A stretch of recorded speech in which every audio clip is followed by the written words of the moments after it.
نواز رسول اپنے جانثاروں کی لاشیں اٹھا کر نڈال ہو چکے ہیں، لیکن شجاعت حیدری کی جھلک اب بھی چہرے پر چمک رہی ہے۔ شیر خدا کے شیر اپنے تمام اثاثے لٹانے کے بعد خود گھوڑے پر سوار ہوتے ہیں۔ حضرت بی بی زینب علیہ السلام رکاب تھامتی ہیں۔ یزیدی لشکر جب تلوار حیدری کو میدان میں دیکھتے ہیں تو ایک دفعہ ہلچل مچ جاتی ہے۔ ہر کوئی امام کے سامنے آنے سے ڈر رہا ہے، کیونکہ جانتے تو سب ہی تھے کہ اب میدان میں کون اترا ہے۔ سبھی نے پیغمبر خدا حضرت محمد صلی اللہ علیہ وآلہ وسلم کا فرمان سن رکھا تھا کہ حسین مجھ سے ہے اور میں حسین سے ہوں، لیکن بدبختوں کی آنکھوں پر لالچ اور طمع نے پردہ ڈال رکھا تھا۔ ہر کوئی دربار یزید میں اونچا مقام اور انعام و اکرام حاصل کرنا چاہتا تھا، لیکن تاریخ نے ایسی بزدل فوج نہ دیکھی۔ سبھی ایک دوسرے کا منہ دیکھ رہے ہیں کہ شہسوار کربلا کا مقابلہ کون کرے گا۔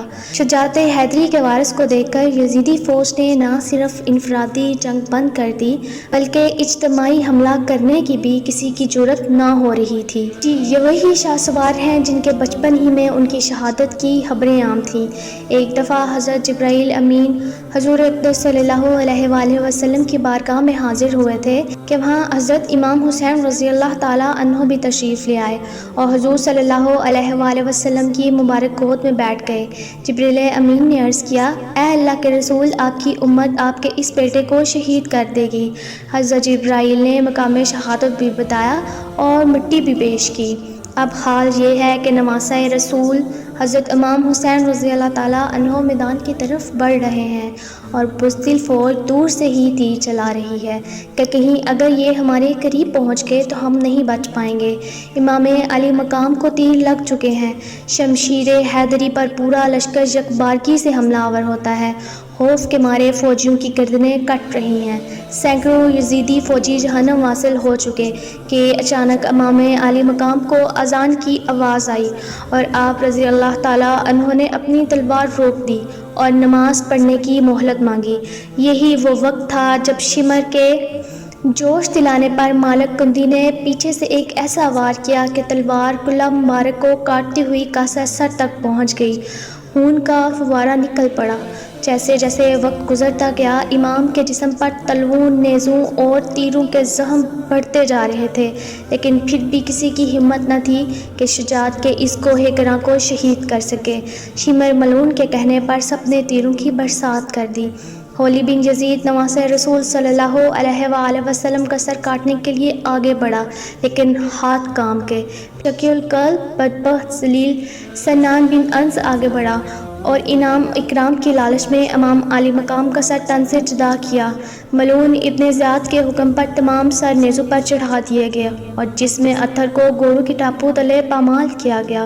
شہادت حسین رضی اللہ تعالیٰ عنہ تاریخ انسانی کا ایک غیر معمولی واقعہ ہے کہ پیغمبر کے پیروکاروں نے اپنے نبی صلی اللہ علیہ وآلہ وسلم کے نواسے کو بے دردی سے شہید کر کے اس کا سر اقدس نیزے پر سجایا۔ یہی نہیں، خاندان رسول صلی اللہ علیہ وآلہ وسلم کے شہزادوں اور اصحاب حسین کو بھی اپنے انتقام کا نشانہ بنا کر انہیں موت کے گھاٹ اتار دیا۔ نواسہ رسول حسین ابن علی رضی اللہ تعالیٰ عنہ اور ان کے 72 جانثاروں کے خون سے کربلا کی ریت ہی سرخ نہیں ہوئی، بلکہ اس سرخی نے ہر چیز کو اپنی لپیٹ میں لے لیا۔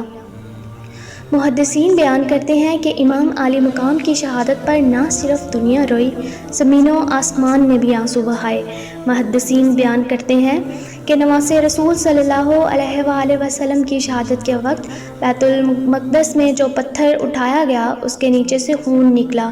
شہادت حسین کے بعد ملک شام میں بھی جس پتھر کو اٹھایا گیا اس کے نیچے سے خون کا چشمہ ابل پڑا۔ محدثین کا کہنا ہے کہ شہادت حسین پر پہلے آسمان سرخ ہو گیا، پھر سیاہ ہو گیا۔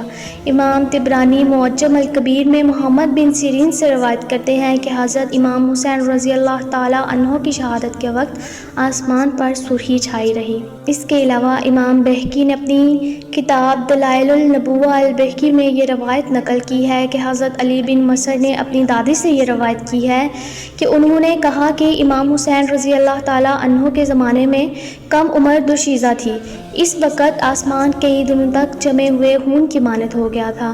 حضرت امام حسین رضی اللہ تعالیٰ عنہ کی شہادت کے بعد سید سادیوں کو قیدی بنا لیا جاتا ہے۔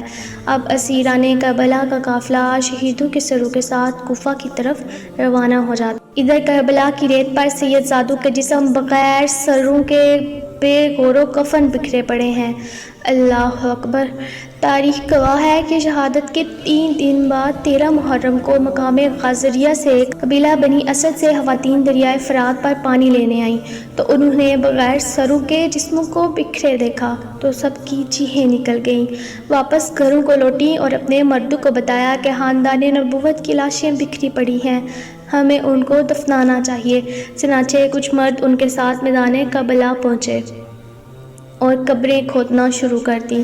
سبھی جنازہ پڑھنے کے لیے تیار تھے کہ اتنے میں ایک گھوڑا سوار شخص آیا اور حضرت امام حسین رضی اللہ تعالیٰ عنہ کے جسم کے ساتھ لپٹ کر رویا۔ اس شخص کا رعب و دبدبہ اتنا تھا کہ ان کے لیے مصلی خالی کر دیا گیا۔ انہوں نے نماز جنازہ پڑھائی اور پھر ایک ایک جسم کو نام سے پکارتے اور دفن کرتے رہے۔ سب سے آخر میں حضرت عباس علمدار کو دفنایا گیا۔ جب وہ گھوڑا سوار جانے لگا تو قبیلہ بنو اسد نے پوچھا کہ آپ کون ہیں؟ جواب ملا، میں علی بن حسین ہوں۔ یہ کہہ کر چل دیے اور نظروں سے اوجھل ہو گئے۔ اللہ سے دعا ہے کہ ہم نبی آخر الزماں حضرت محمد صلی اللہ علیہ وآلہ وسلم اور ان کی پاک آل پر اپنی جان نثار کرنے والے بن جائیں۔ اے اللہ پاک ہماری گناہوں کو بخش دے اور ہمارا حشر بروز قیامت حضور صلی اللہ علیہ وآلہ وسلم اور ان کی آل پاک کے ساتھ کرنا۔ کمنٹ سیکشن میں آمین لکھنا مت بھولیے گا۔ اللہ حافظ۔ السلام علیکم ورحمۃ اللہ وبرکاتہ۔